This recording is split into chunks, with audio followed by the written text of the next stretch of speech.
Hampa nak cari hardware, Mr. DIY ada. Hampa nak cari makan, Big Tasty ada. Zeus, Kopi Saigon, Mizu, semuanya ada dekat sini. Rumah dekat belakang ni memang sangat ngam dah untuk hampa. Nak tengok dalam?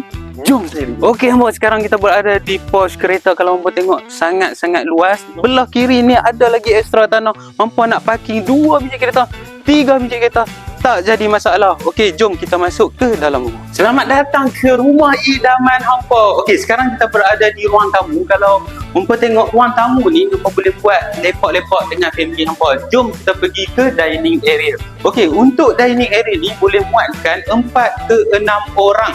Okey, jom kita pergi ke bahagian kitchen. Untuk bahagian kitchen ni, mak-mak hampa, isteri hampa memang kawasan favourite mereka.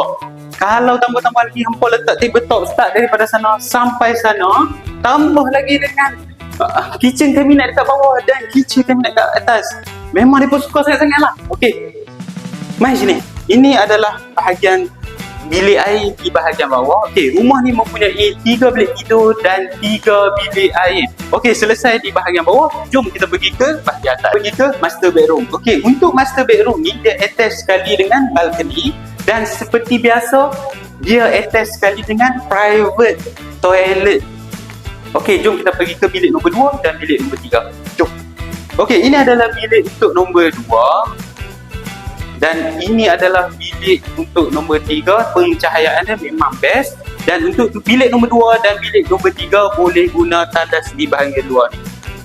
Okey, untuk hampa yang mana berminat dengan rumah yang saya review tadi, boleh terus kontak saya di bawah. Pada cepat dia dapat tahu.